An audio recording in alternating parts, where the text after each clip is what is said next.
Tonight on the Cover One Buffalo podcast, we are joined by Dan Essien of the Badlands. But first, our guys, Handsome Jack.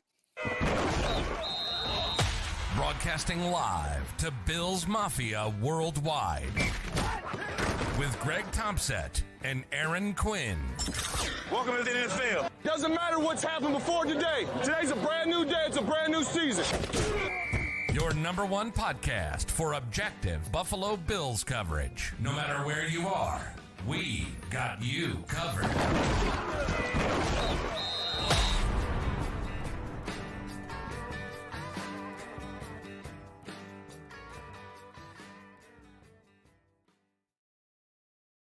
Good evening and welcome to the Cover One Buffalo podcast. You are joining your host, Greg Tompsett, along with my tortured Buffalo sports fan partner in crime, Aaron Quinn.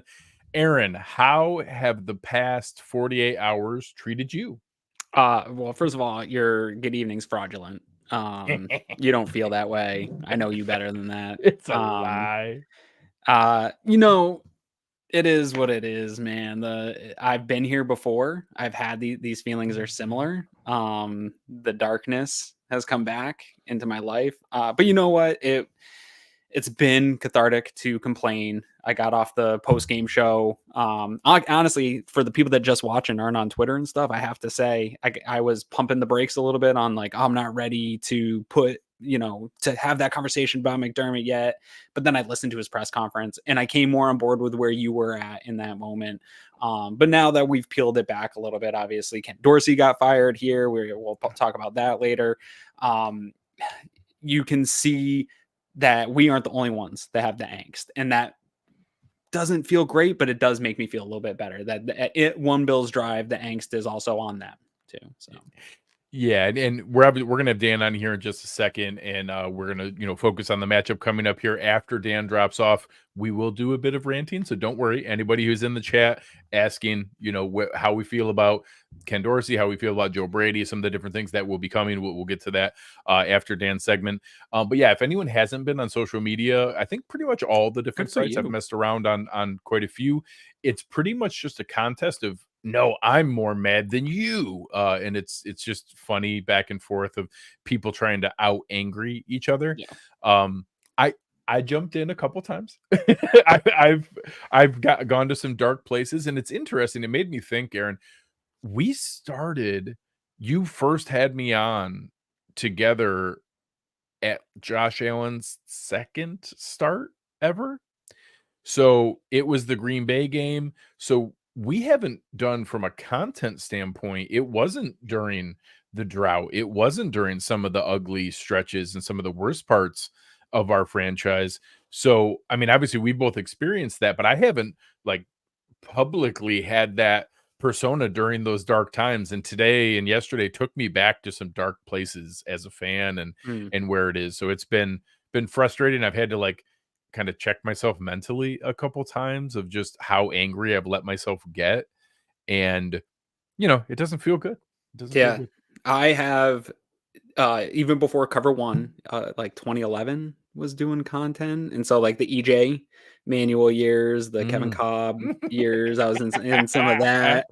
Tyrod, definitely heavy through the Tyrod years here with Cover One. So a little bit more pain and suffering has come my way live, publicly. Some really bad losses in some of those years too. I remember getting stood up and having to come on a post-game show after a Thursday night Jets beating that Rex Ryan took, and having to just sit here and read the comments while just suffering live. So suffering isn't new to me, but with that high expectation, I didn't have the high level of expectations then. As a fan, you always have those somewhat high and unrealistic expectations, but obviously it's a little bit harder now. But to your point of everyone raging online, real quick before we get the end on, the funniest part of the raging online to me has been almost universally everybody was ready to fire Ken Dorsey and talking about it for a month straight. And then they do it, and now half the people are pulling back that it's just a scapegoating and it's not enough, and they shouldn't have been fired.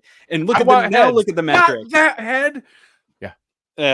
Fun stuff. NFL's fun. Anyway, so before we get back to that fun, there is a game coming up here. It is on Sunday. There are ramifications of things that still matter. We're not mathematically eliminated here. The games still matter. Let's discuss that with our guy, Dan Essien, joining us for the first time here, coming highly recommended from our guy, Connor Rogers. Dan, how are things in Jetsland? Man, things in Jetsland are terrible. But I mean, the Badlands is aptly named.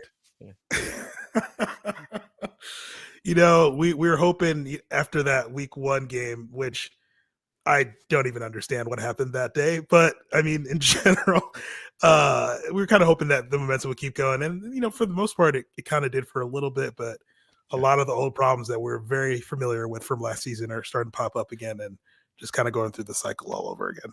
But you guys are in a little bit of a different spot than us. While you had high expectations, I remember the conversation in week 1 with Connor Rogers and getting ready and thinking what this game was going to be when the next time we talked. And obviously we're here, but it is a bit 2 different situations, right? Because it's an Aaron Rodgers injury. And that's really what the sticking point for you guys and not being able to get over. And so my question to you, though, is within the fan base, like for us, you've had Sean McDermott here for so long, and the failures are now feeling like, all right, well, now we just have to move on from this head coach and change up some guy, like get this roster back young. We've still got Josh Allen and we can turn this thing around. For you guys, though, it's almost like it just set a pause button that you kind of just have to wait through. Like, is that really the vibe of the fan base right now? It's just we're on pause and we just get it back and run it back next year? It's weird. I think everyone's kind of in between, because there were points last season where they were kind of going on a run and it felt like, oh, like maybe they can sneak their way into the postseason.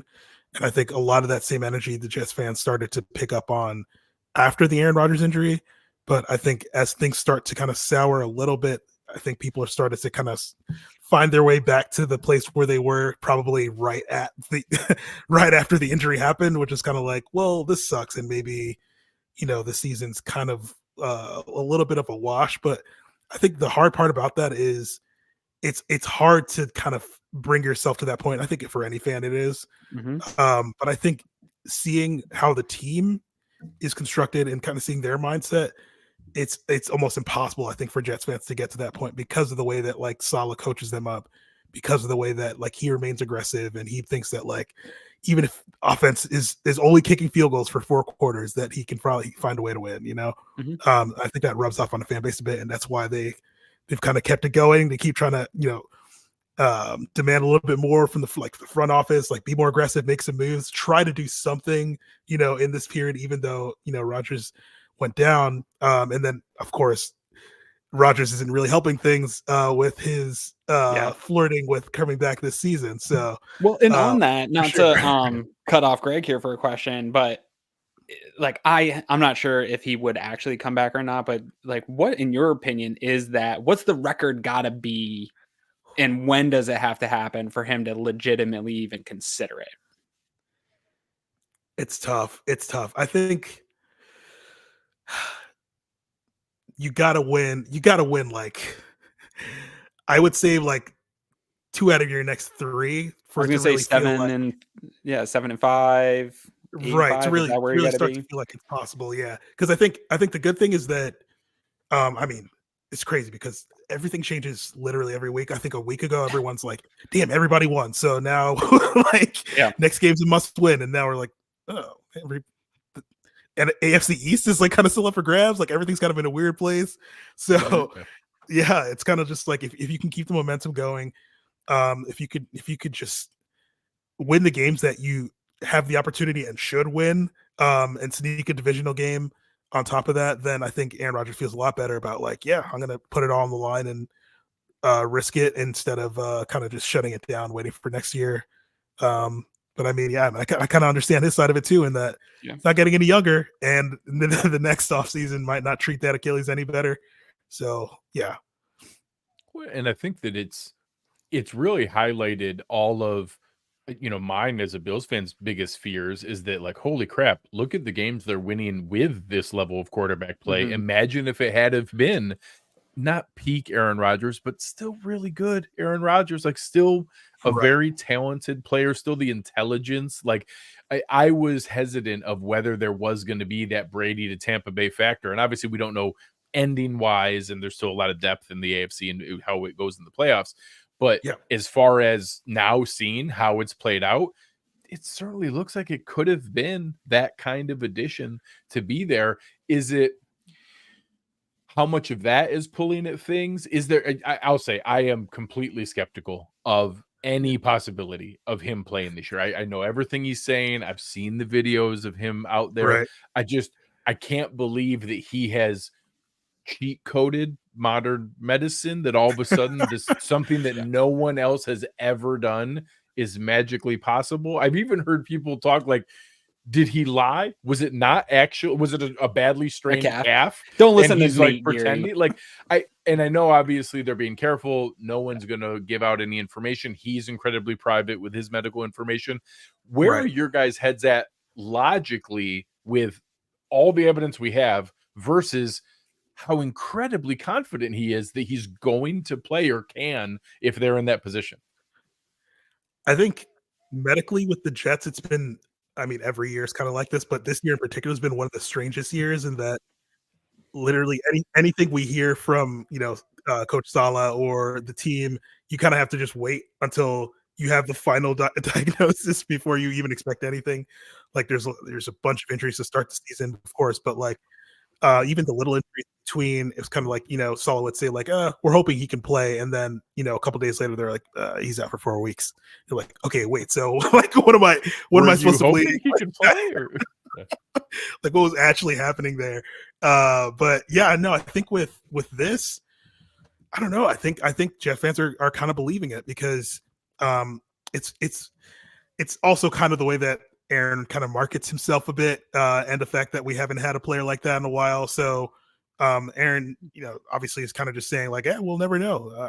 I can defeat this. I can kind of beat up this injury into submission and make a miraculous recovery. And I think Jet fans kind of seeing him physically, ahead of schedule, I think has given them a lot of confidence. And I think for me as well, for sure. And also I think what's helped me personally is, I had a sore throat 24 hours ago and I was able to defeat it with my mind. So I think that in general. Did you sleep with dolphin mating noises Or wear an eye patch? Like over maybe darkness retreat? It was pretty dark in here. In general, my lighting isn't really working great, so I never thought about that being a factor here. But yeah, I think that was actually part of it. Helped. Yeah, it could help. And I will say, out of any of the things, again, I'll believe it when I see it. I'll believe he's on the field when I see it. I have a thing in my mind of he has a lot of LeBron to him, where he is strategic about when to insert himself into the news cycle, when to ensure that like, hey, I kind of been out of the run here for a minute. Why don't I say this? I also think there's an element where he can set this up where if we go by Vegas odds don't say that the Jets are going to be in playoff position by the time he's ready to come back. And then it can be like, well, I did defeat modern science. I would have come back. Out of an abundance of caution, I'm going to hold back and not rush myself back. But I could have played. You guys should have seen how I would have played. There's a piece of me in my mind that he's like betting those odds and then just hoping that nobody has to cash in on it. I'll give him 1%. He's not a corner. He's not a running back. It is different. I do think that it's an incredibly risky, but maybe functional, that a quarterback is the one position that maybe you could pull it off if everything goes perfect. I do know the new anchoring technique is real. The way that they, it's less invasive. That is real. It's why K-Makers came back in 5.5 months or whatever it was. So, that's a running back. This is a quarterback. Maybe it's technically feasible, but in my mind, he's betting on the same thing that he's seen. Is like, well, I don't think they're going to be in position without me anyways. And then I could just say that I would have. Yeah, exactly. And it's a perfect classic Aaron Rodgers win-win scenario where it's like, well, if I leave the Packers, it's because, they didn't want me. And then I find a new team and everything's good and I win either way. And then same situation here. Yeah. Kind of set it up the right way and you win regardless. So, yeah. It's actually a perfect segue for me to switch over to this Jets offense versus Bills defense here and get some of your takes on this. And we'll start right in on the offensive line because that would be the reason why I think it's maybe not even a great idea to come back this year in general for him. When we saw week one, even outside of the one play he got injured on, he was running for his life on the 4 drop back snaps that he actually had. And you look at this offensive line, 28th in adjusted sacks rate, 34 sacks given up this year.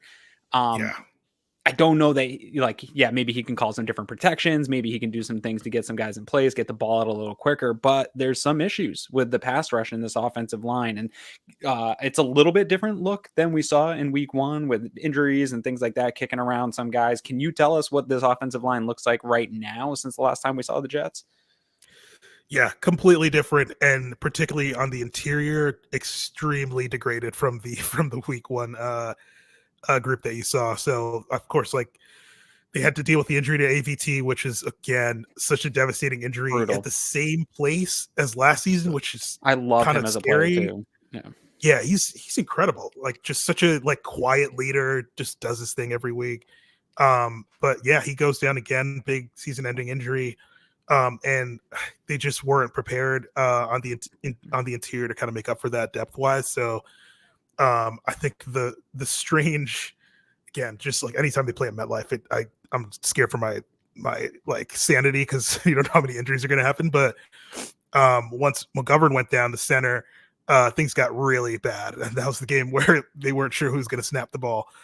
So I think from that, I think it's kind of concerning. Tippmann, the rookie, is okay, but you don't really feel super confident that, against somebody like Ed Oliver, who's kind of on fire right now, he's going to be able to put up, especially after what happened with Dexter Lawrence a few weeks back, where he was just running through the entire line. And I think mic'd up, they had him calling somebody scared, which is just, as a fan, just makes me so sad. You don't deserve that. Xavier Newman just wants, just trying to do his job. He didn't come here to be ridiculed by Ed. No, but I think, or by Dexter Lawrence. I think for this week, Ed Oliver's matchup is the one that terrifies me because of that kind of lack of depth on the interior. And yeah, I think the tackles are okay. I think Mekhi Becton's held up really well. Mm-hmm. He's a big baldy guy, so you always see his clips out there. Yeah. But yeah, I think the tackle spots have been okay, and I think Max Mitchell quietly had a really good game against Max Crosby last week. But the interior is the big concern there, especially again Ed Oliver.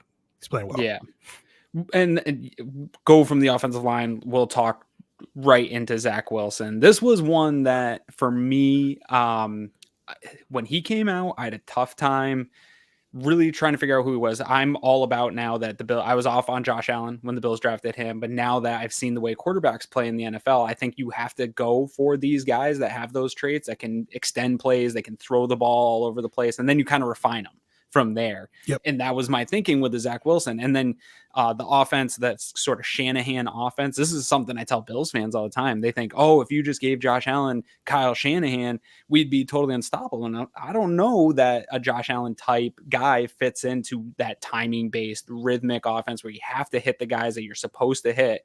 And that seemed like a huge problem for Zach Wilson early on. But now you've got a guy in Hackett, who I'm not a huge Hackett fan, but you've got a guy that can open things up a little bit more and play out of structure a little bit and have a quarterback like that. But you guys are still seeing some of the same problems with Zach Wilson here. How is the fan base dealing with, I know Saleh has given him, hey, this is still the guy that we think we can win with. And how is the fan base dealing with it? And how is that impacting this adjusted sack rate and some of the problems that the offensive line is dealing with? Yeah, I mean, honestly, it's tearing the fan base apart. Yeah. But I mean, it's kind of the same thing that happened last season. So, he got benched last season. They brought him back. They could have probably made him QB3, but they didn't. They made him the backup, and now he's kind of just back in the same spot as last season, except, the difference here being expectations are somewhat lower as he's coming in as the backup. But I think even achieving that, backup level play, I think has been a little bit of a concern, especially if you look around the league. Backup quarterback play does look a little bit different because of how many quarterbacks keep going down.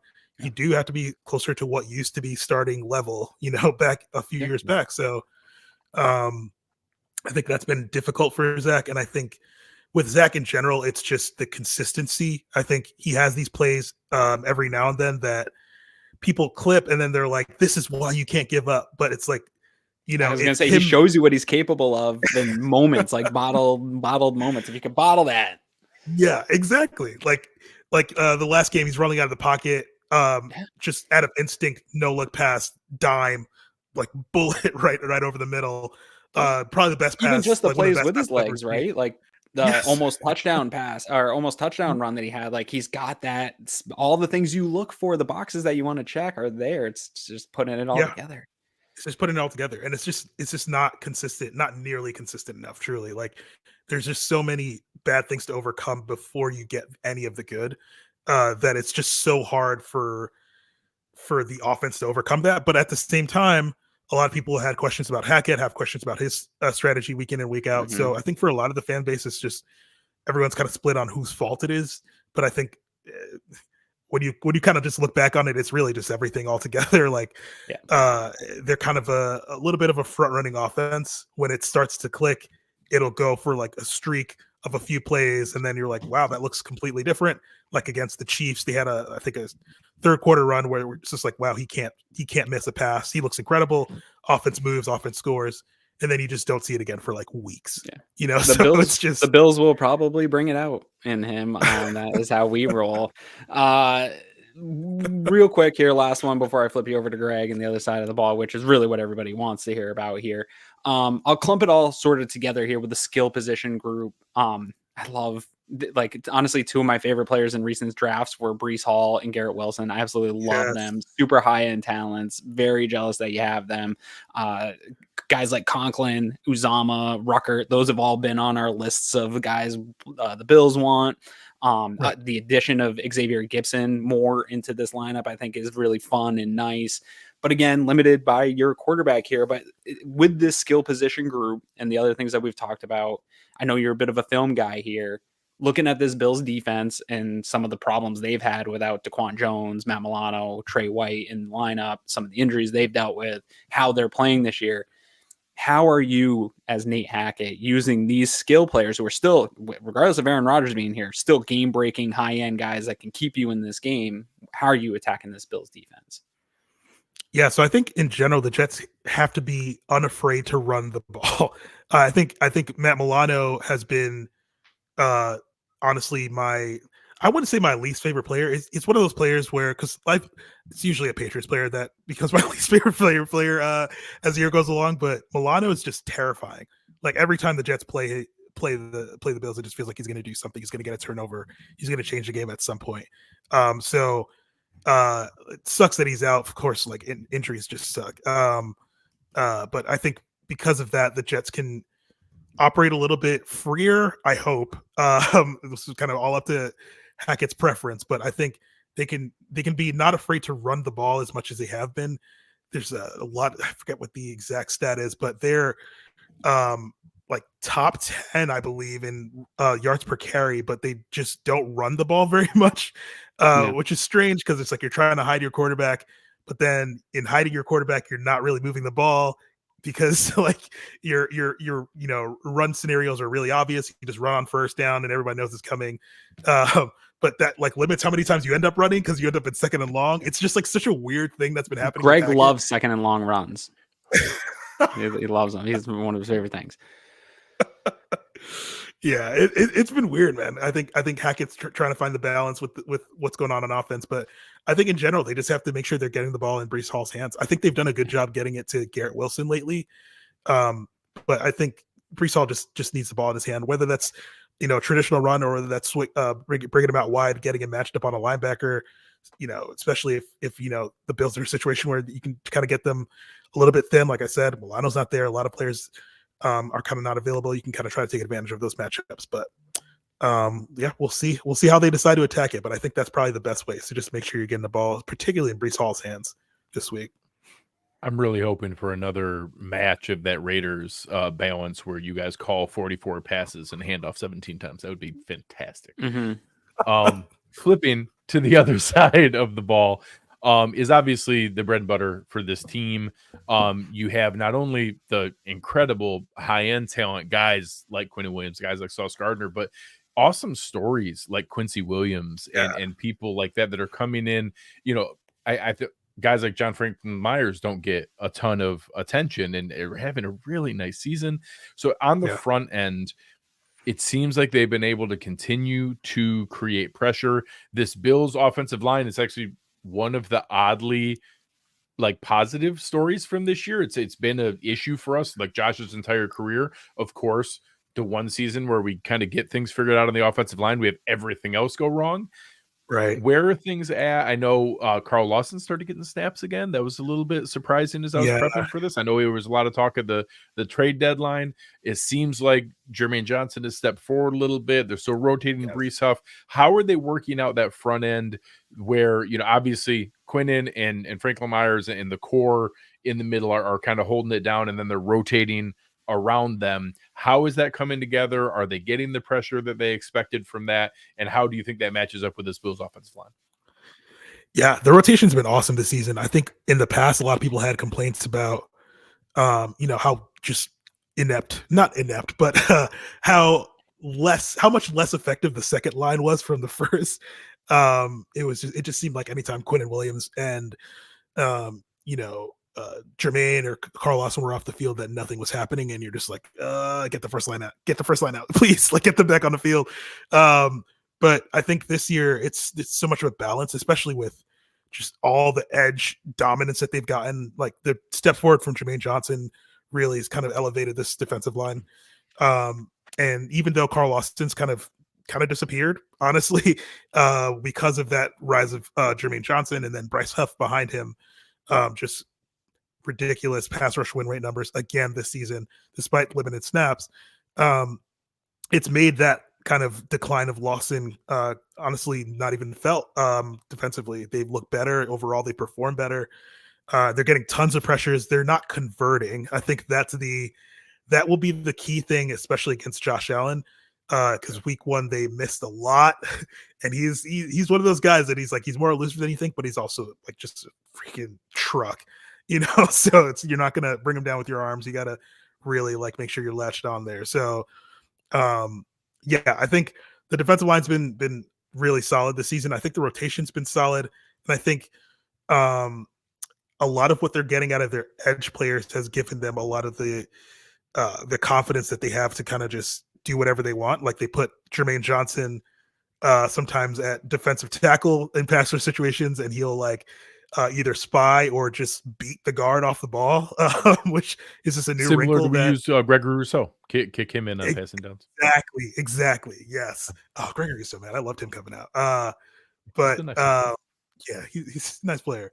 But they just try to use his athleticism, and he's just dominating guards because he's strong enough. He's not going to get pushed around. I think they messed around with it a little bit too much in Oakland. There are a couple of times where they got caught in run downs, and the guard just blasted Jermaine a little bit. But I think it's been cool to see them kind of tinker around and mess with the defensive line, and they've gotten some good stuff out of them. So as we kind of step back a layer, I know when we were talking, I think CJ Mosley is still holding it down the way that he has. I haven't seen much of any drop off. I think a lot of people would like to play behind Quinn and Williams, but he's still doing everything that he was doing. Again, Quincy Williams has been an awesome story. I think Sauce Gardner is coming in. There's been no, sophomore slump. DJ Reed's had another nice season. One of the guys that Connor mentioned us coming in that wasn't on my radar was Tony Adams, and that he was going to be a big piece of making that secondary come together and be able to be the unit that people really expected.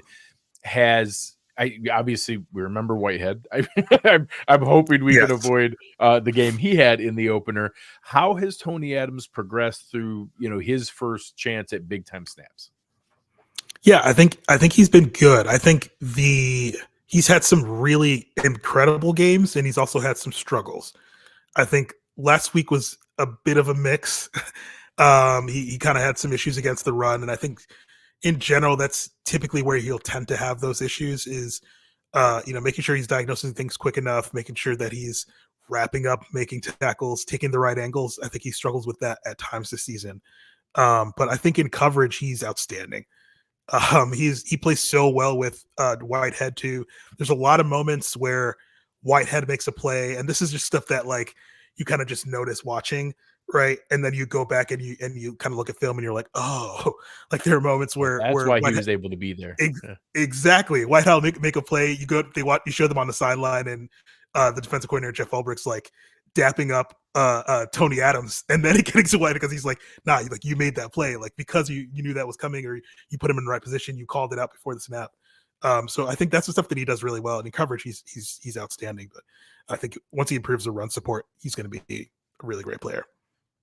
So one last thing, I'm actually going to jump back to Aaron's side of the ball. I saw a question here that I hadn't really thought about. We saw the Michael Carter release.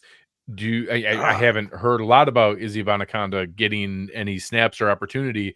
Is that imminent? Are we thinking that that's going to be a call up that he finally gets here? Yeah, I think so. I think a lot of what they had been saying with Izzy lately, because he dealt with an injury before the season and it kind of lingered on a little bit. But I think a lot of what the coaching staff started to say was that he needed to kind of be more comfortable with the playbook, which when it comes to a running back, usually you're just like, oh, pass pro. he's got to figure it out. Like he's a rookie. He's learning it. He just got to get it together. But I think, what we saw from him in preseason, he's got juice. He's fast. He fits the run scheme better than Michael Carter. I think Michael Carter is definitely more of like an inside zone type of guy. Whereas Izzy's more like Breece, who's like you can stretch defenses out, and you can beat them to the outside. Put your foot in the ground, go. Exactly, and go. So he fits the mold better. It's just going to be about how far along is he really, and because the team's been hiding him from the entire fan base, we have no idea. So we'll see what he comes out with. But yeah, one big play and he's going to be anointed the next great running back by all Jets fans. I'm sure. All right, man.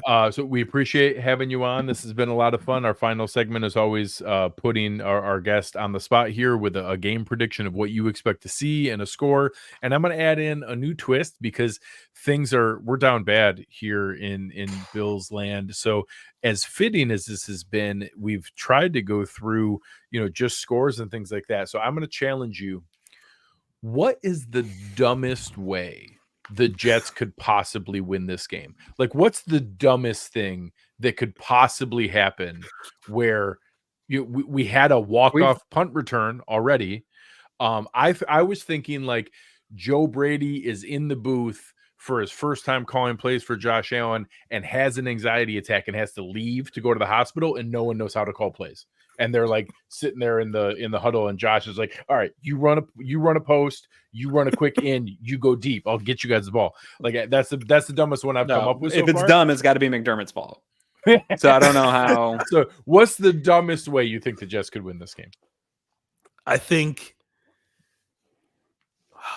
game-winning try. Zach Wilson career game. Zach Wilson career game. I mean, that doesn't make sense. That actually doesn't make sense. Career game. I think for sure that.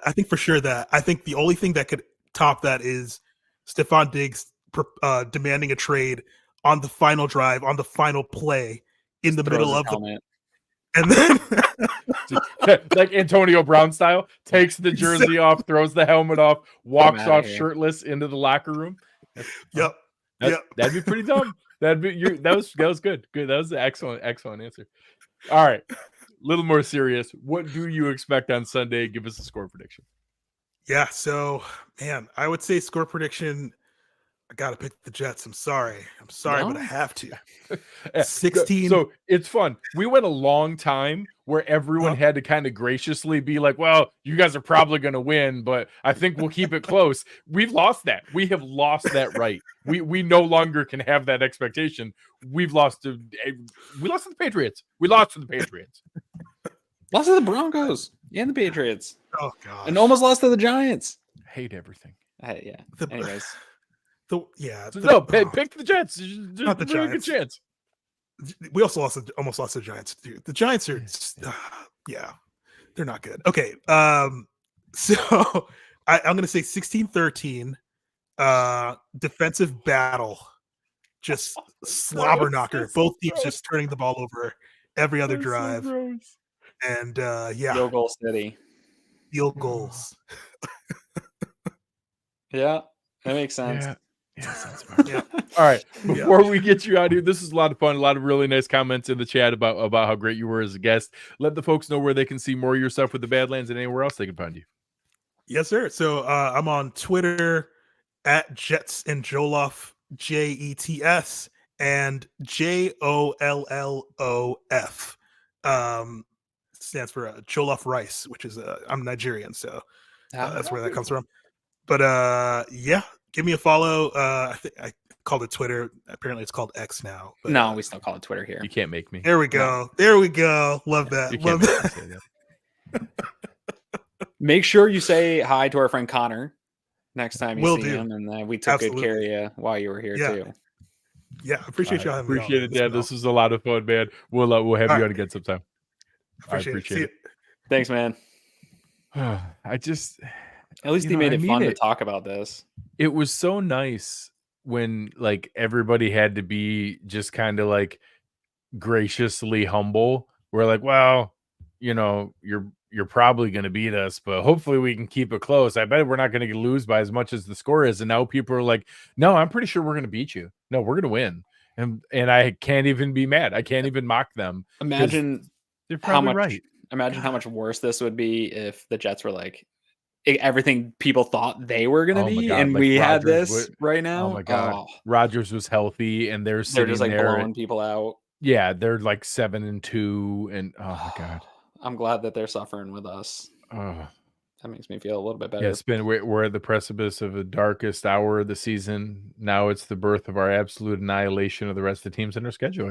God bless it. I will say somebody in my mentions was talking about like this is where the script for the NFL like really kicks in and the Bills go on a miraculous script run. Hey. Like, hey, if it is scripted, I hope somebody wrote that in. Dave had to buy a new TV remote. He broke his remote. It's tough. It's been a tough week. So I will say I don't have it in me right now. I even joked before, like I'm as mad at this team as I have been in a long time. Like I haven't let them. I've been disappointed. I've been hurt because of the endings and the I usually have to give you like 2 to 3 days after a loss before I can. Yeah, I dipped back into some like hidden chambers of like bitter and jaded Bills fan that I haven't been in a long time, just because I've had that core belief and optimism in the coaches, in Josh Allen, in like you're right. This is bad. How often have you heard me say, hey, this sucks, but we don't suck. Like this is bad, but we're not bad. And now part of me is like, are we bad again? And I haven't had to ask myself that in a long time. And I don't know. I'm probably just angry and frustrated. We are still 5-5. We're not mathematically eliminated. This game does matter. The schedule doesn't look awesome. It's not likely. I don't blame any. Hey, I'm going to give him a shout out here because I have given RJ a hard time. He has been. I have called him the centerpiece of Nervous Mafia, and you want to know what? Like he's been vindicated. Right. He's been right.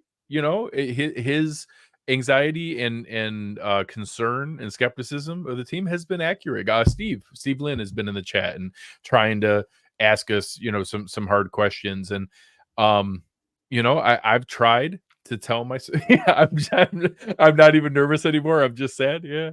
I'm not far off of it. So that was a hard part, is that I dipped into some places I hadn't been in a long time. And I don't like that feeling. And, I already get mean and angry sometimes when I shouldn't, and this made it worse. I don't want to get to the apathy stage of not caring. I like caring about this team. I like being passionate about this team. I like being excited. And I still know, I even did you had mentioned about like, I'm ready to get hurt again. Like I'm going to be there Sunday. Come kickoff, I'm going to be ready to be hurt again. I'm going to believe in this team. I'm going to tell myself that Joe Brady's going to be exciting. But why don't we talk a little bit about maybe what some of the fresh designs Joe Brady could bring could look like? Well, here, I'll pull up. I wasn't ready. Sorry. Here we go. First of all, I'll talk about this fresh design. So again, big shout out to our fantastic sponsors over at Leftern. Greg and his lovely partner Melissa are fantastic and have been great to us. And this week, our week 11 of the season 5 of the Leftern Game Day series is out now. This week's print was designed by local artist Bailey Hummel and is titled Interference, fitting for the last couple of weeks. 100 stamped and numbered prints get released each week on Instagram and Twitter at Leftern Co. So give them a follow. The website to purchase is www.leftern.co. Grab one before they're gone. Individual print sales this season help support Buffalo Cares, a local nonprofit that helps find homes for abandoned and sheltered animals locally. Really cool design, kind of the print overlay. You know what this is called, where they do the screen print over top of the other ones. I'm not good at these things. Okay. But a really, really cool design. I like it. It's got the Jets. It's got the Buffalo. It's got the whole look. And I think it looks like almost like one of those old like boxing promoter posters from back in like the 40s. It's got a feel or like a I think what it's supposed to be is the look of an air show design. Oh, cool. I like that. Yeah, very cool. It's got the Jets Witness flying. the gridiron spectacle. I like that. That's a great call. And this one hits home for me. When I lived in Maine, I lived in a Navy town, and we had the Blue Angels every single year would come through and do an actual air show. And so these types of signs would be up all over the place. So this is an old school one. It's fun. It's a cool print. Last week was my favorite print. I bought it, and Greg dubbed it the Ken Dorsey Memorial print the other day when I was You're always going to remember the game, Ken Dorsey. I'm always going to remember that game. And so whether good or bad, these prints are cool, and they do bring back memories, whether they are good or bad memories. And I've got a couple here behind me, and I love showing them off. And this is another one that I would absolutely put up in frame, but my wife might start getting mad if I'm got a lot of frames going up here with Leftern prints, so I might have to get another room or something going on here. But you should definitely order it. Be one of the 100 that get this, because it's also when money goes to a good cause, that's what the Mafia does, right? Yeah, it's fantastic, a great cause, plus the local artists there for a new artist each design, all from the area, is really, really cool. And it's going to be the turnaround. So that was the Ken Dorsey Memorial one. This one's going to be the Joe Brady inaugural game. So first, I just want to make a quick comment about Ken Dorsey being fired. I think a lot, especially national media and plenty of people who in the local media who aren't fans of Sean McDermott, for various reasons. Plenty of them deserve it, but some maybe not quite as much. Jumped on the fact and dunk that, like, oh, you fired the guy that didn't have 12 you had 12 guys on the field, or some of the different issues. Ken Dorsey was not fired from Monday night. Ken Dorsey was fired for every game since the Packers game last year that we've been questioning. Hey, what's wrong? Why is this weird? What is going on? Why can't we be consistent? What are all the different issues? And the culmination, the spark that triggered that was a meltdown Monday night that was honestly not his fault. He was probably a fair ways down the list for Monday night. He contributed. There were things that Eric has done a fantastic job with Anthony on the film room, breaking down some of the different issues of why the offense is clunky. It was still clunky on Monday night, but he wasn't the biggest fault. That doesn't mean that he wasn't the right decision to be fired in season, and that he wasn't the right coach that had to go, and that we do have someone that we'll talk about here in a moment that has that experience and can step in, admittedly not in a perfect scenario. So I do think there are a lot of things to criticize Sean McDermott about. You and I did some on Monday. I'll do a little bit more here in a minute. That's not one of them. Like, Ken Dorsey deserved to be fired, and it was for cause with plenty of evidence. This happened to be the spark of the moment when it occurred. I have had a lot of people counter me trying to say this isn't a scapegoating scenario. I don't believe it is. I do believe when he fired special teams coach after 13 seconds, there was some scapegoating there. I'll give that to people. That's fair. Although there was also communication breakdowns, like a fireable offense was still had.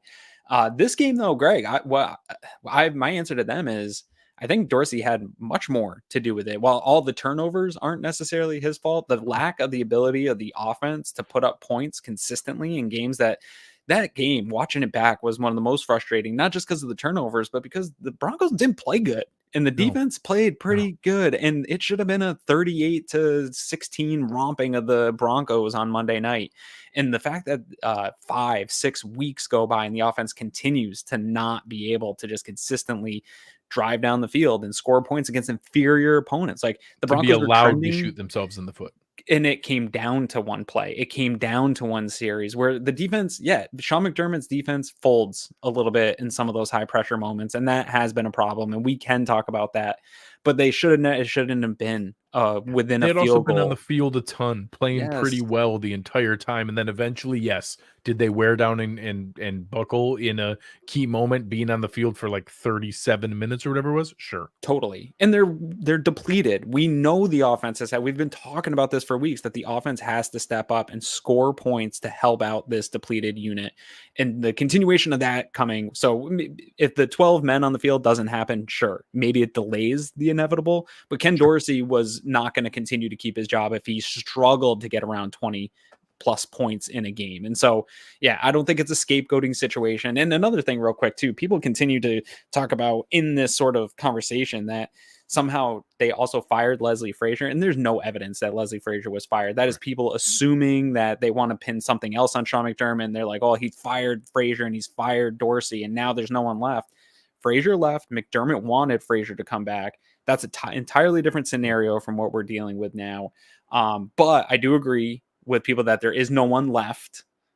And if it continues, that hot seat's hot. And if there's no one left to blame, but also in the term of scapegoating, that assumes that Sean McDermott has another choice here in terms of somebody to make publicly accountable, and he cannot fire himself. This is a Terry Pegula decision of Sean McDermott keeping his job. It's not even a Brandon Beane. They don't report to each other. It's Terry Pegula makes this decision.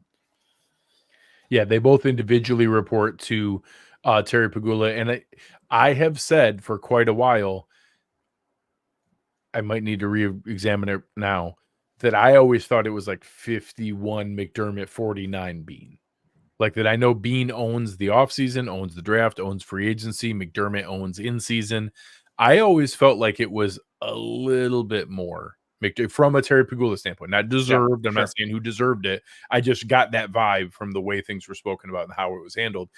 Maybe some of that's been tainted. I brought up some of the frustration in the lack of consistency that James Cook fumbles and he's benched, but Gabe Davis has a lack of ball security issue that leads to a turnover and he's immediately back in there the next snap. How can you preach all this consistency stuff if you do things like that? Shouldn't there be some more consistent approach? Some of the messaging, I know you and I were both a bit disappointed in how the press conferences were handled, and that he didn't have direct like deflecting or blame shifting, or and he always says it starts with me. Correct. He does take and he did, but then an awful lot of the other answers seemed a little less self-aware than I would have liked, a little less acknowledging of some of the challenges and some of his contributions to the challenges. I do think he's painted himself in a corner with him as defensive coordinator. Even if he wanted, say it was Matt Smiley, say we knew for sure. And I think he actually pointed it out. He made the comment that Coach Smiley was trying to get his block unit on the field to give them the best chance to block a game-winning field goal, which I get, and that they didn't get the guys off the field. And sadly, I'm pretty sure the extra guy was DeMar Hamlin, who hadn't been playing, so he wasn't as familiar with which unit he was or wasn't on. So that some of that does track what's there. He can't fire him because Smiley does a fair amount of the like game management stuff while McDermott is doing the defense coordinator stuff. Like, that's the setup. That's the relationship that he's had to hand off, because somebody else has to be monitoring some of those other things, checking in, getting the other units ready, doing some of the overarching CEO things that he used to do. There's some of those things you physically can't do while you're calling defensive plays and getting ready for the next drive and doing some of those things. Well, he can't fire Smiley because he's the one who's prepared and knowledgeable enough to do that. So, some of those different things put them in a bad spot, but Sean McDermott created that spot. You and I talked in the offseason. I even said it, honestly, dismissively, because I didn't think there was any possibility that, I think you phrased it as the only way his seat would get hot is if he missed the playoffs in a healthy Josh Allen season. Well, guess what's on the table? We have the hardest remaining schedule in the league, and currently we're outside the playoffs looking in. So we would need to overcome. I think we're 3 spots out right now. We're the 10th seed right now. Mm-hmm. We would have to overcome. The Browns news helps. It does. It does. Deshaun Watson. It's a real shame that Deshaun Watson can't play. Yeah, you hate to see it. It's a damn happen shame. To a worse person. Hate to see it. It's a damn shame. Besides that, them being one of the 9 teams ahead of us, we have to overcome the hardest remaining schedule in the league, plus pass 3 more teams while doing that to get ourselves back in there. Do you think that is a deciding factor in Sean McDermott being the coach of the Buffalo Bills in 2024? As much as fans are frustrated, I'm with fans that I've kicked the hot seat on, right? Because he's made this move and now there's no one left to blame if this goes awry. I don't think Terry Pegula is that guy. And I do think it will be, we've seen historically what we can do. This is the best sports operation Terry Pegula has ever run.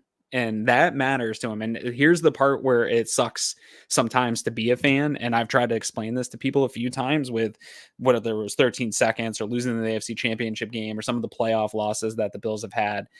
Getting to the playoffs matters. Having a team that's on primetime games matters to owners. Like, a lot of this stuff becomes bottom line. And I know that Super Bowl is the ultimate goal and that's what everybody plays for and all the things. But if you talk to the Bills when they were in the drought versus the Bills now, business is booming in comparison. Even as bad as it is right now, getting all these primetime games, being in the spotlight, Josh Allen getting big contracts and all these types of TV deals, like all this stuff is good for business. His jersey sales going through the roof, Buffalo Bills merchandise all over the place.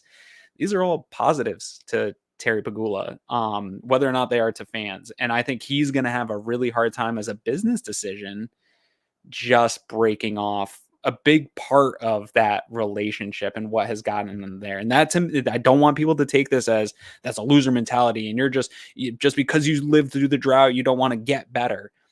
These guys are billionaire business people, and it is still part of the whole metric that they use when they're making decisions like this.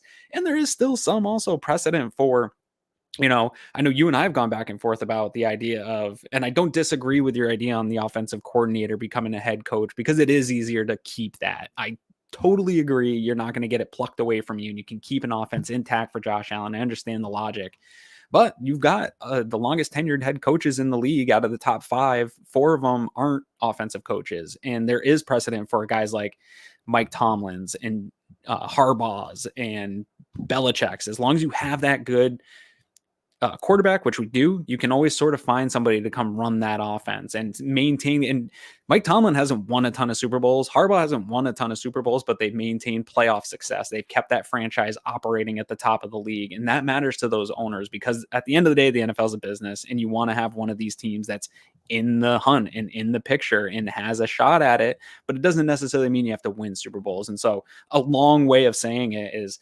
I think that it's going to be a very hard decision for Terry Pegula. He's shown, even with the Sabres being terribly bad, taking too long to make these decisions time and time again with them. And the Bills haven't had this. And I don't even think they're going to end the season that poorly. Like, they might just hover around 500. They might be a game out with the last game on the line to make the playoffs. And if that's the case, I think he can tell himself the story of, man, if we would have had our healthy defense, we would have been, no question, we would have been in the playoffs. If we could have gotten rid of Ken Dorsey a little earlier, maybe we made the mistake there. Maybe we just need a new offensive mind, get somebody in here. We can correct this with minor tweaks and not a overhaul, rehaul. And so I know fans don't want to hear it, but I think McDermott's going to, at least, I think our prediction was right that the 1 year removed from missing the playoffs with Josh Allen, that's that hot seat year. Will be the 2024 season. So the thought process that Aaron is referencing is a thread that I did about the challenge is it doesn't come down to deserve or not deserve. It's not about does Sean McDermott deserve to be fired. My thought process is the only way to get sustainable success going forward is to get the offensive system tied to Josh Allen. You can only do that with an offensive head coach because let's say one, there are plenty of like next hot thing offensive minds who flounder and don't do well. Sure. The issue and part of the challenge is even guys you reference like Tomlin and Harbaugh and Pete Carroll and Bill Belichick, they all came into prominence prior to this incredibly hiring ratio of what it's become recently of so offensive minded because of what I'm about to say. Let's say Joe Brady is fine, but not good enough. And we need to hire a new offensive coordinator. We're not going to get the best offensive mind because the top 5 best offensive minds are all going to get head coaching jobs. We're going to get either the best of what's left, the unproven guy that hasn't had a chance yet, or the retread who's so burned out that he can't get another head coaching job. So your Frank Reichs, your Josh McDaniels, all the top offensive minds, your Ben Johnsons, are going Jim to Caldwell. Your Bobby Slowicks, your those guys are going to get the head coaching jobs. You're going to get unproven or whoever's left over.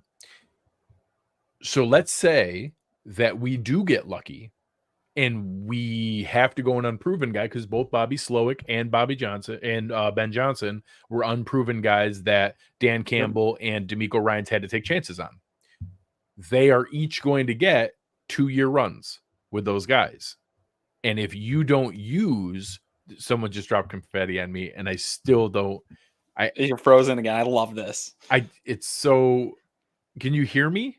Yeah, I know. I can hear you just freeze. The video freezes, but you can hear me. Okay, I wish I knew who was doing that. The balloons, whatever it is. It's hysterical. So the challenge is they're going to get 2-year runs with those guys. And then if you don't win a Super Bowl in those 2 years, they're going to move on and you're going to start over and you're going to do the dice roll again to be like, hey, did I get a good guy or not? So maybe we will. Maybe we would, so we wouldn't get the Matt Canadas. We wouldn't get those guys. We would get the Ben Johnson or the Bobby Slowick, and it would be awesome. And we would have to win right then, because if not, they're going to get promoted again. And then we're going to have to start over again and just hope that we hit during one of those little short windows. So all those things convoluted brought me back to the point of, hey, it doesn't actually come down to whether Sean McDermott deserves it or not, whether he should be fired, whether he's not good enough to be a coach, because he would be. He'd be immediately rehired by another team to be a head coach instantly. It's because, it's not sustainable. We have to hire an offensive coach and marry them to Josh Allen and give him, not Andy Reid, but give him that sustainable offensive mind with the same system through the rest of his career, because that's the only sustainable way to do this. And in theory, like somebody asked up there, who's the candidate? It would be betting your chips on a Ben Johnson. It would be betting your chips on a Bobby Slowick. It would be saying, nope, he's going to be our Mike McDaniel. He's going to be our Sean McVay. He's going to be our Kyle Shanahan. We have to hit on that right guy. Right now, I can tell you, I think like Eric endorses a guy like Johnson to say, how creative his offense is. We don't know what kind of leader he is. Eric Bieniemy, I think, has some support, but whoever it is, that's where my head is at. All that said, I just went on a 4-minute rant of explaining why we should fire Sean McDermott. We're not going to. We're not going to. Sean McDermott's going to be the coach next year. we're probably going to have, honestly, I think it's going to be a Frank Reich.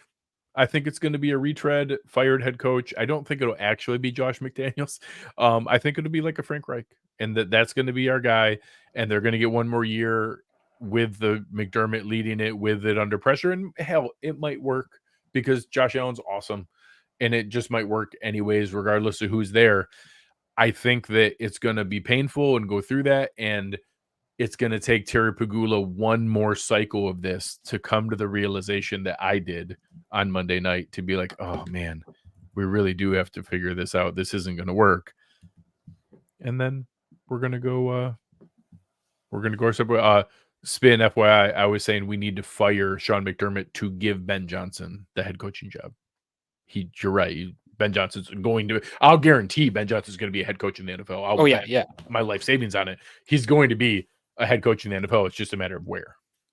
I mean, retreads, people don't want to hear about it, but Monken is a retread. There are people right? who have, I don't know that it's even a lesser ratio, because both the first-time play callers like Ken Dorsey and the retreads both probably hit it 50-50. You just don't know which one. But they both hit it roughly 50-50. You don't know which one you're going to get. Yeah. I think Bill O'Brien, guys like that are still they still end up getting jobs around the league. I'm just going through like who are the current offensive coordinators league wide right now. And so I agree with the logic. And I think some guys will shake available. Carolina staff has both Reich and Jim Caldwell, I've been a fan of for a long time. There's going to be an opportunity to get somebody that is maybe a retread, but still up to date on what to do in the NFL, and that it isn't totally bad. There's no right answer. This stuff, like the average coaching like life cycle in the NFL. I was going back and forth a little bit with Josh Reed. Well, it wasn't really back and forth. He posted something about, these are all the coordinators that Sean McDermott's fired since he's been here. And so my question to him was, okay, what's that look like league wide, right? Like with the other types of coaches that have been around as long as Sean McDermott. And there's different ways. Like some guys are just getting promoted. Some guys are making lateral moves. Some guys are straight getting fired. But it's like a 2.6 years for the average offensive coordinator. I think 2.9 or something for the average defensive coordinator. The average head coach is like just over 4. So this is a not for long league. The research you did, all of them had between like 3 and 6 coordinator changes. Yes, it's a moving league consistently. So I get your idea that if the head coach is offensive, then you have a structure in place that you can kind of keep. Kyle Shanahan, right? Yep. Continues to do He it. continues to lose. Andy Reid continues to lose all of his guys. Sean McVay lose their guys underneath him, and guess what? They keep calling great offenses because they're great offensive play callers. Yeah, and so I think there's some of that, but right now the challenge is going to be, what is this fresh look and this fresh design, right? We have the rest of the season to sort of flush out what McDermott's role is going to be and what if he's going to continue on, and then it will be an off-season conversation. But right now it's an interesting one. This was like something we talked about a little bit in the Cover One DM group, a little bit of how do you even pinpoint a Joe Brady with a guy that has come from a college ranks of a juggernaut offense, right? And co-calling it, not totally calling that offense, and then going to Carolina where it's a Matt Rule. That was kind of a cluster. It wasn't plus Sam Darnold. Like, yeah, he's a hard guy to judge. I know Eric has done good breakdowns of maybe some of the tendencies and what he actually likes, but then you are just kind of stuck with this sort of ripped apart Brian Daboll, Ken Dorsey morphed playbook that has been installed. And I know people think you can just come in midseason and bring new stuff, but this was installs from training camp. They're not bringing in an entire new offense. The new looks we're going to see are going to be like minor tweak, more motion, maybe a little bit more under center, situational play calling and how that goes. And I still don't know what to expect. So I would put it as the difference between Sean McDermott and Leslie Frazier, in that we have the same system, but in our system, we are able to make more aggressive play calls in the moment.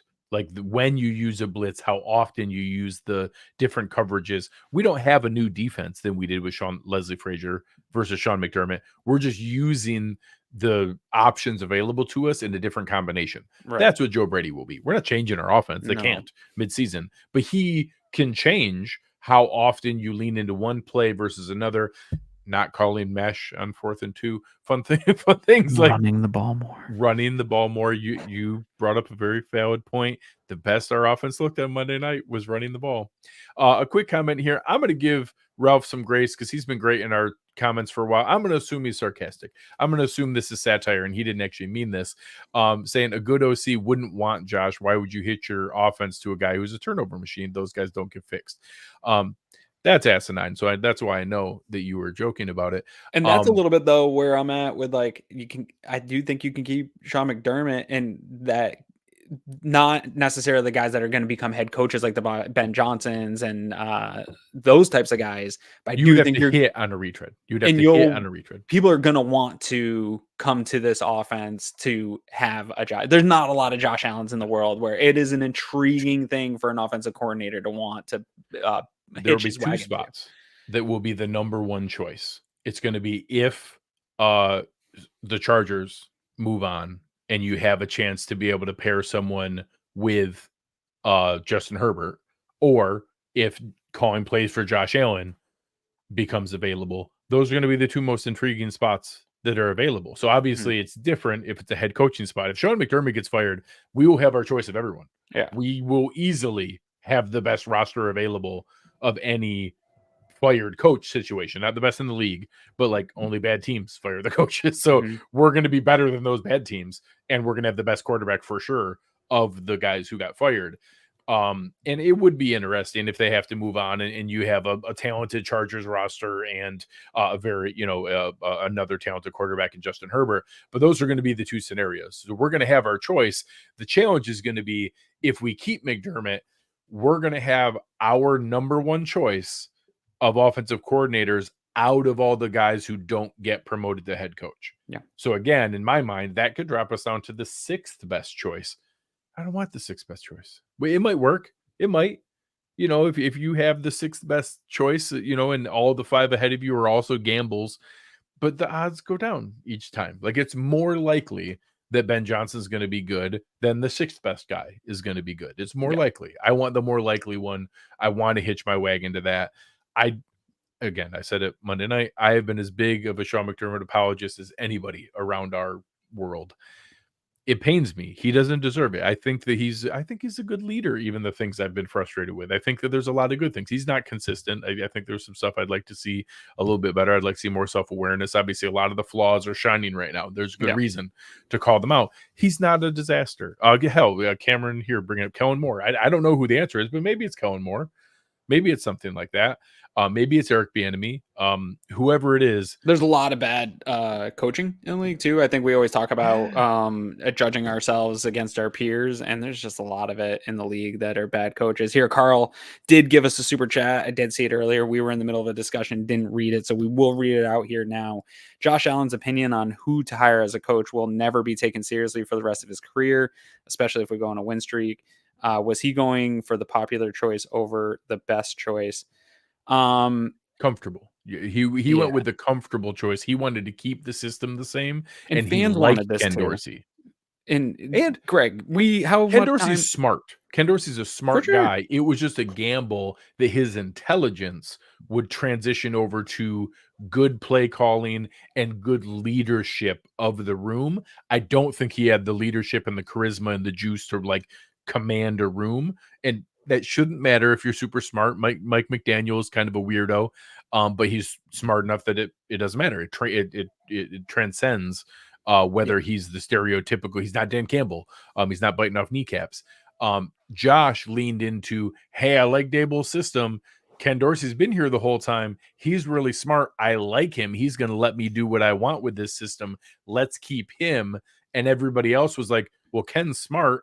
He can keep the system the same. Look how good we were. Let's just keep things as close as we can. That's what they leaned into. It wasn't popular. It was everybody was like, well, our offense has been good. Let's just kind of keep it the same. He can keep it going. And they just happened to be wrong. And fans wanted it too. We spent so much time, 1, defending Brian Dable. 2, I know that I sat on this show a bunch of times and on Twitter warning people that like, okay, but he hasn't had the experience, and that's going to come with some lumps, and it might not be good. Like calling plays versus being a quarterback coach is a totally different world, especially in the NFL. And he didn't even have really any play calling experience going into this. And so that's always a risk that you take in these situations. But yeah, I do think it was comfort for Josh, but I do think his opinion matters. I do think that he is a franchise quarterback. I've been having this conversation a lot this week that I think he has influence in one Bills drive. And I don't know. I'm kind of a fork in the road that either his influence kind of showed up in what the offense looked like in a little bit, and the constant going into shotgun and some of the basic concepts that we saw, that it might be a little bit of Josh Allen responsibility, or he's not using his influence enough, which is also a concern, like that they were continuing to do this and roll out these game plans and he wasn't going and using his influence enough. But either way, he does get a say. He does have a part in this, and it should be that way in sports. I'm a big believer that you got to empower athletes, especially your franchise ones. And I don't think there's a scenario where Josh Allen doesn't have input into this offense and how it looks, because he's everything we do, the turnovers, how he plays. We live and die by Josh Allen's arm and what it is able to accomplish. And that's just where we're at. And that's okay. I think we can still get the things that we want. Brett Favre did it, right? Like the Packers fan, we keep harkening back to that. Packers fans had that. They had this same type of stuff. And all you have to do is do it once, right, Greg? Like, I don't know. Everyone wants a dynasty like the Patriots, but honestly, if they just get this accomplished once, I don't care. And like, we've got it. We get a ring. That's all I'm looking for, man. Yeah, look at like Eagles fans and the way that they've gone through this. They got one, and now everything else is just kind of gravy, and it's much different from their approach and their ability to do it. So I think the one example you brought up is one of the biggest ones that I believe we talked about at pre-show. The fact that everybody's clamoring for more under center, specifically Dan Orlovsky, which is another failed quarterback who's smart, who's never called plays before, but everybody wants to hire him as the new offense coordinator, whatever it is. The reason we run shotgun so much is because Josh Allen likes to run shotgun. If Josh Allen liked to be under center, we would be under center. We lean into every other element of analytics. We do all the analytically intelligent things except being under center. Guess why? It wasn't because Ken Dorsey forgot or because Ken Dorsey didn't feel like agent. It's because Josh Allen doesn't like to be under center and he likes to be in shotgun. That's it. It's nothing more complicated than that. Now, asking the question, flipping it back to coaching, should there be someone who can challenge that to tell them, listen, I know you don't like it. You got to get used to it. It's to our benefit. Yeah. We have to be able to do this. Yes, we should. Someone should be able to do that. But that's why we haven't to this point. Let's see if, honestly, let's see if Joe Brady can pull that off. Yep. All right, we got to do a prediction and get the heck out of here. Get out of here. I think I went first last time, but I can do it again if you want. No, I don't even know what to expect. I think the Bills are going to win. Zach Wilson is a disaster. So was Mac Jones. That's just defense is awesome. I don't know exactly how ugly it's going to be. If it's going to be as ugly as was predicted, what do you say, 16-13? Yes. I hope it's slightly more entertaining than that, but I don't really know what to expect. And I think Dan, kind of laid out a lot of the things that are there. I think the Bills figure out a way to get this. I do think it's going to be like 20-13. I think the Bills win 20-13. I think it's going to be kind of an ugly game. Just find a way to win, keep some hopes alive. That's all I can ask for. I think there's going to be some ugly stuff, but maybe this is the wake up call they needed. And I had made an analogy online of Breaking Bad, and that they couldn't. Gustavo Fring couldn't kill Jesse and Walt, so he had to kill someone in front of them to send a message that, hey, this is your fault. And that maybe that's what it is. I think Tim Graham wrote that hey, maybe this is the grab Josh by the face mask moment to say, hey, you just cost your favorite handpicked guy his job. You did. This is your fault. He lost his job because of your performance. What are you going to do about it? Yeah. I hope we see that on Sunday. I don't know how Josh is going to respond. That's a different side conversation of his ability to get past some things. I think that Yeah. gets in his way sometimes, and I don't know. I'm hoping he does respond. I'm assuming that the trends continue in terms of how we look, how things look for this offense. It's a Super super awesome short turnover. turnaround for Joe Brady. Even the changes that he wants to make are going to probably not be able to come till we get to this bye and really correct. start to Get through 2 games. get through it. He's just kind of holding a ship together at this point, and maybe some of the tendencies change in play call and things like that, but it's going to take a minute. It's a real short week.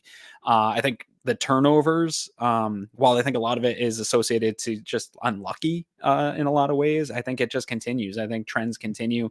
So I think you'll see this Jets defense get their hands on some balls, maybe some fumbles still occur, frustrating drives come to ends that they shouldn't. But I do think, teams, the Bills always seem to play down to guys. Mac Jones has his first game-winning drive against the Bills. I wasn't joking. The funniest and dumbest way would be Zach Wilson having a career best game. Yeah, That would be the dumbest thing. Didn't he have his career best game against the Bills last year? That KC game, the dude, well, where they Yeah, almost beat Patrick Mahomes. Like there was a moment there where Twitter in real time was like, "Wait a minute, is Zach Wilson good?" Yeah, like he that's true. was he had a game against us though too. Not Yeah, the last one wasn't a Zach He didn't Wilson mess up. game. It was the first time in Patrick Mahomes' career that the opposing quarterback had more completions, more yards, more touchdowns, and fewer interceptions ever in a game. Yeah, and as much as I've been a supporter of the Bills defense holding up, it's more that they've held up above my expectation of where they are right now. They are still declining by every Yeah, metric. we had lowered the bar a lot. Yeah, it's not good. And so I do think he'll not maybe have a career game, but they're going to score some points here. And so I've got it. I still got the Bills winning. I got it 20-16. I do think it is going to be a little bit ugly at times, but even with the ugly, the Bills still were able to get 22 points on the board. I think they lean into the run a little bit and try not to test Sauce Gardner and try not to do some of the things. This defense seems to have Josh Allen figured out in some ways, and this offense figured out in some ways. And I think people don't want to hear it. I think their best strength right now is creating a little more balance on offense and taking some of the pressure off Josh to have to just pin back and pass. So balance again isn't 50-50, but running the ball, sort of what Brett Coleman talked about situationally. Once you cross that 40, making sure you're picking up a first down and not having to push the ball. And in a game against the Jets like this, getting into field goal range is gonna matter. Getting any types of points on the board because they're probably mostly just kicking field goals. And so you've got to at least match and be better than that. And so I do think they'll be able to pull out this win. And hopefully it trickles. Mitch Morse talked about it, compounding positives as we go here and trying to correct this ship. And I do think if you can compound some positives in a game like this, even in the face of adversity, then maybe you can steal one. Maybe you can go in and steal one against Philly. Maybe you can take one. None of these teams are without flaws that they're coming up against. And here's the thing. If they do turn around some of the luck and they get rid of some of the turnovers and some of the BS stuff, they can still hang with anybody. Like if it does start clicking for Josh and the play calling's going well, the sky's the limit for what they can do. And they can do a special run. I just haven't seen it yet. And until those trends change, I don't feel comfortable, but even though I'm going to pick them. Yeah. Yep. That's where we're at now. This is us now. This is me now. This is our life. This is what we have. That's it. That's it. There's nothing more complicated than that. We don't get the luxury of, assuming blowouts or thinking we're better than everyone because we have played down to every level of competition. We should beat the Jets. We're favored by 7 for a reason. It doesn't matter. We have no evidence that that's going to be a something that comes along here. This team has as low of T as people on Twitter tell me that I have, all my trolls. This team we are currently, does that mean we're a beta team? Is that what it is? It's a beta team. Yeah. We're a beta team. I can't say the other words on here. YouTube correct. There are a couple demonetize other words us. Like to call you that are slightly tougher to explain. Yeah. But I know some people, you guys have been awesome. We had a ton of viewers on our post-game show. A lot of you in here tonight. We really, really appreciate it. The chat's been great. please press that like button. And if you still want to do it, I say this is a great time. Genuinely, a lot of our best content is when the postseason comes or the off season comes, with getting ready for free agency, my salary cap 101 stuff. Aaron dives into all the available free agents. That's when we go crazy with all of the draft work and everything that's there. It's a great time to be able to sign up to be a Cover One OnePass member, and we would appreciate it if you guys could take a look and listen to this. Many people ask us the best way to support us here at Cover One, and that is to sign up to become a Cover One OnePass member. That contribution helps give us the access to all the data and information we use to create the content that you love. And I think most importantly, brings you into our community of insiders. It's a great community based on Slack. I know a lot of people don't want to be on social media anymore or be in on those conversations. We bring all of it to you right in our great community of educated fans. And most importantly, you get access to our content creators. Even better than that, everybody loves merch. You get awesome t-shirts, a cool decal, and a letter from the Cover One team signed directly to you. All for $60. That gets you the entire season, next year's free agency and draft. $60. Click the link in the description. Cover One Insider. Become one today. So, I'll take pity clicks. I'll take pity likes. I'll take pity money. OnePass signups. You could feel Sure. bad for us. It's we're here grinding through this to be able to give you guys content to talk about this team, regardless of how much they hurt us. There's apparently no limit to what we're willing to. Even as bad as Slack is with after that loss, it's still better than Twitter.